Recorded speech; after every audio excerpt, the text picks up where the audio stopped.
Salut les amis, c'est Jojol, how are you? Je vous rassure, ça sera les seuls mots en anglais dans cette vidéo. Alors du coup, on se retrouve aujourd'hui pour répondre à certaines de vos questions que vous m'avez posées dans une de mes vidéos où je vous ai expliqué pourquoi j'ai décidé de faire un voyage linguistique à Londres pour améliorer mon anglais. Et donc du coup, je vous ai demandé de me mettre en commentaire quelques questions que vous souhaitez que j'y réponde, que ce soit des questions en rapport avec le voyage, que ce soit des questions en rapport avec moi, en rapport avec la chaîne YouTube. Bref, donc là du coup j'ai une bonne petite dizaine de questions et on va commencer par celle qui m'a été demandée au moins, je sais pas, une cinquantaine, voire même une centaine de fois. Est-ce que je suis encore avec ma copine? Alors du coup en fait en y réfléchissant d'un petit peu plus près, en re-regardant la vidéo, j'avais pas dit exactement combien de temps je restais ici à Londres. Et quand je dis voilà, cette année j'ai décidé d'améliorer mon anglais, on peut avoir l'impression que je vais consacrer toute une année scolaire à l'anglais. Parce que du coup j'ai dit que je vais à l'école, etc., etc. Alors que non, pas du tout. L'école où je suis, tu peux y rester une semaine, tu peux y rester 2 semaines, tu peux y rester 1 mois, 2 mois, 1 an. C'est une école qui a complètement rien à voir avec une école basique. Donc du coup, en fait, de mon côté, je suis resté 1 mois à Londres. Je pouvais pas me permettre de rester plus longtemps ici, tout simplement parce que voilà, j'ai quand même pas mal de choses à faire au niveau de la chaîne YouTube.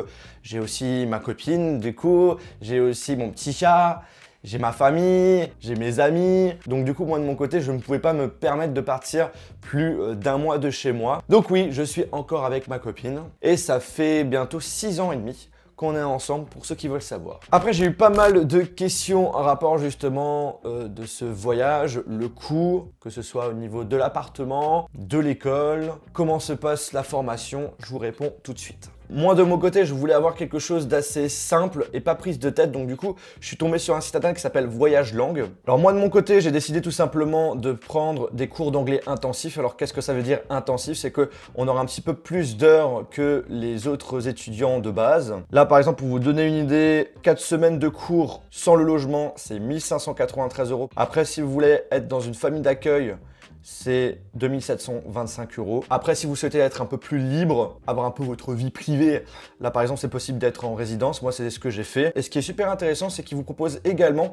pour certaines offres, la possibilité d'avoir un job à côté. Donc du coup, ça veut dire que vous aurez la possibilité d'avoir de l'argent qui va sans aucun doute financer votre voyage. Donc ça peut être quelque chose d'assez intéressant.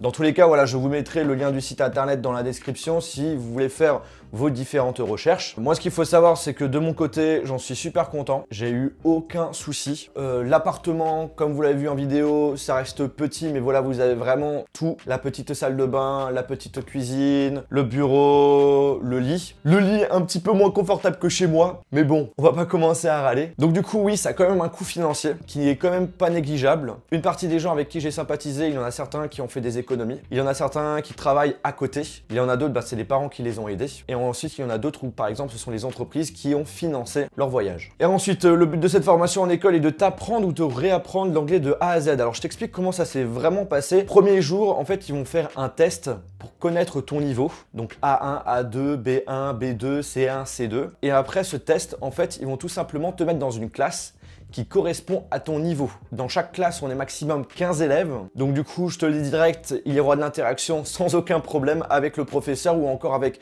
les élèves.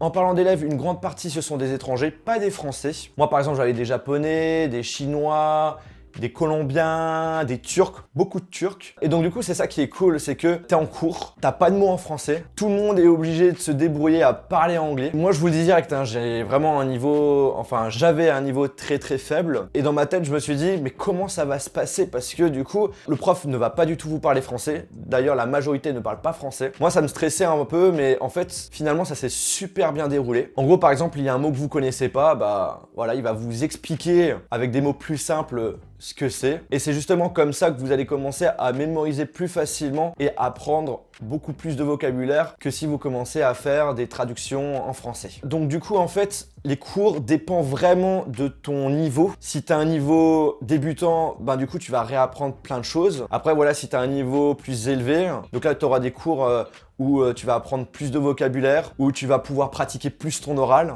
Quel que soit ton niveau, il sera perfectionné. Et je peux vous le dire, en un mois ici, j'ai vraiment revu énormément de bases. Au niveau de l'écrit, je me débrouille largement mieux qu'avant. Au niveau de l'oral, quand j'écoute les personnes, je me débrouille plutôt bien par rapport à avant. Là par contre où j'ai encore quelques difficultés, mais voilà, c'est aussi beaucoup personnel, c'est quand je parle. Déjà en français, j'ai un peu du mal parce que voilà, je suis dyslexique, donc du coup, parler dans une autre langue, c'est une autre histoire. Mais je me sens bien plus à l'aise qu'avant. Je fais encore des fautes oralement, mais on arrive à me comprendre. Ah aussi, ça j'allais l'oublier, mais c'est super important, comment se passent les cours. En fait, chaque jour, moi en cours intensif, j'ai 5 heures de cours. Et donc au final, on est sur une moyenne de 25 heures d'anglais par semaine. Et si on n'est pas en intensif, on est environ entre 3 à 4 heures par jour. On pratique à la fois l'écrit, on pratique à la fois l'oral. Les profs sont super sympas, hyper patients. Ensuite, notre free time, notre temps libre, vous pouvez l'utiliser pour d'autres activités. Il y a des activités proposées par l'école, il y a des activités que vous pouvez faire personnellement ou encore des activités que vous pouvez faire avec des amis avec qui vous allez sympathiser pendant le séjour. Aussi, j'avais une question de Déborah, c'est à partir de quel âge on peut participer à ce genre d'école à partir de 16 ans. Ce qu'il faut savoir au niveau de l'école, c'est qu'on est environ entre 200 et 300 et qu'on est divisé en deux. On a ceux qui ont plus de 30 ans et ensuite on a ceux qui ont entre 16 et 30 ans. Une autre question de Youssef. Est-ce que la vie à Londres est chère? Et combien de jours tu es resté là-bas? Tu me feras plaisir si tu me réponds. Bon, du coup, j'espère que ça va vraiment te faire plaisir. Donc du coup, combien de temps je suis resté? Je suis resté 1 mois. Est-ce que la vie à Londres est chère? Je dirais que oui et non, ça dépend. Au niveau du logement, ça coûte, c'est pas donné. Au niveau de la nourriture, ça reste plutôt correct. Ça va. Franchement, on arrive vraiment à se débrouiller pour acheter des choses à un prix raisonnable. Genre par exemple des pizzas, vous pouvez en avoir des grandes pizzas pour 4-5 livres. Soit environ 6 euros. Les fast-food du style McDo, c'est très correct. Mais bon, je vous conseille pas d'aller manger McDo tous les jours parce que justement votre ventre va en prendre un coup. Aussi, un des trucs qui était cher, c'est au niveau du métro. Moi personnellement, pour 1 mois, j'ai dû payer 200 livres. Donc par rapport à d'autres villes, je pense que Londres fait partie des villes les plus chères au niveau du métro. Autre question de musique, de publicité. J'habite où? Soit en France, soit en Belgique, soit en Angleterre. Alors du coup, l'Angleterre, c'était juste pendant 1 mois. Et en fait, j'habite à la fois en France et à la fois en Belgique. En Belgique, j'ai notamment ma copine qui finit ses études. C'est pour ça que j'y suis allé, parce qu'on voulait habiter ensemble. Et pour ceux qui se sont amusés à dire que je suis allé en Belgique pour les impôts, renseignez-vous un petit peu, parce que les impôts en Belgique et les taxes sont plus élevés qu'en France. Et non, je paye toujours mes impôts en France, puisque mon entreprise est en France et que je vis également en France. Une question de Samy Jojol, quel est ton téléphone personnel en ce moment? Moi actuellement, je suis sur un petit iPhone 10 que je vais sans doute changer, pas forcément pour le futur iPhone, parce que je pense que d'ici quelques mois, je vais peut-être repasser sur Android. On ne sait pas, tout dépend justement d'une marque. Si cette marque sort son téléphone en France, et s'il me plaît bien, il y a moyen que je re-switch sur Android. Mais après, voilà, s'il ne me convient pas, je pense que je resterai sur un iPhone. Question de Gamer91 YouTube.